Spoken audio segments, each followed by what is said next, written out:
Hey there, happy Monday to you and happy July. Turning a page on the calendar here into yet another hot month, and that's the way the morning is starting off. So let's take a look at temperatures in your neighborhood and what the temperature actually feels like to your body. Here we go. The temperatures are in white.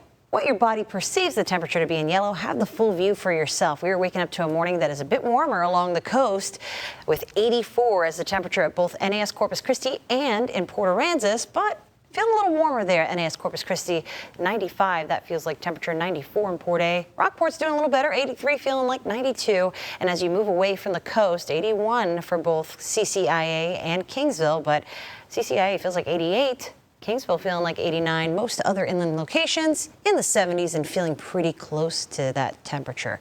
So how's the rest of our morning going to go? For that, we turn to the dog walking forecast. Our star for today is Bo.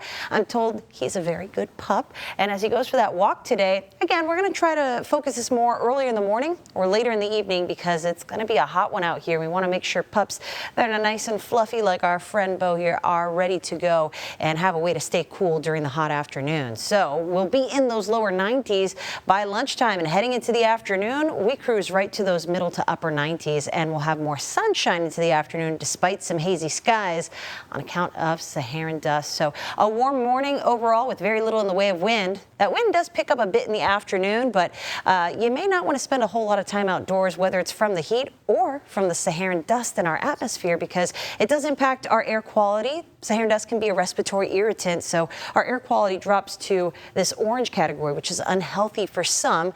That dust does get categorized as particulate matter 2.5. It's the size of those little particulates from this coming all the way from the Saharan desert. So not only does it impact our skies visually and our air quality forecast, it does tend to bring us beautiful sunrises and sunsets like what we saw from the Manicam a short time ago.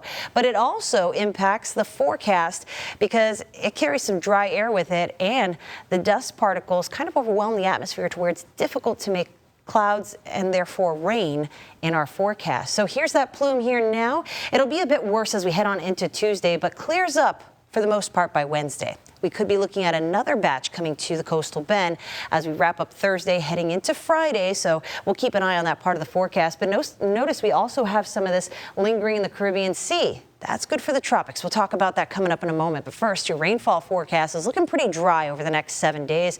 Our next best chance for rain looks like Saturday at just some isolated showers, maybe a rumble of thunder, and perhaps Sunday. That's a ways out, so we'll keep an eye on how that forecast trends. But it's time to get a look at your tropical update. We have this really cool video to show you from the U.S. Air Force Hurricane Hunters. Here we go. This was their investigation flight into Hurricane Beryl yesterday.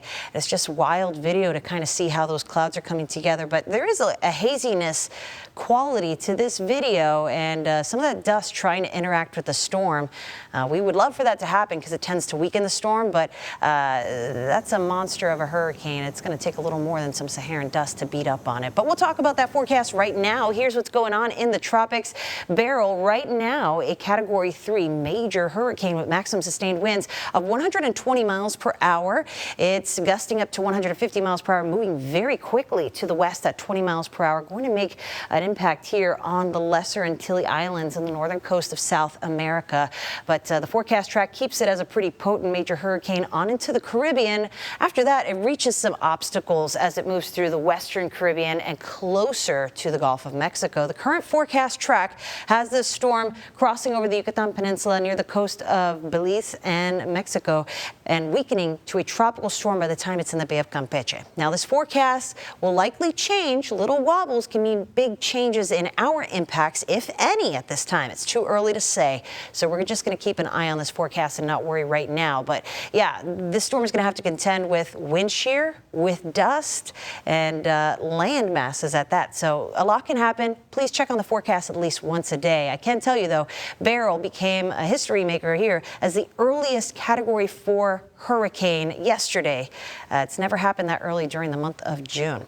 We're also watching a wave moving across the Atlantic, still a long ways out, but has a good chance of formation. And what's left of what was Tropical Storm Chris already inland here in Mexico. So the tropics, other than Beryl, staying pretty favorable for us at this point. Let's take a look at your 7-day forecast here, bringing it back home over the next 7 days. Of course, we're going to keep an eye on the tropics, but nothing for us to be concerned with right now other than Saharan dust and heat.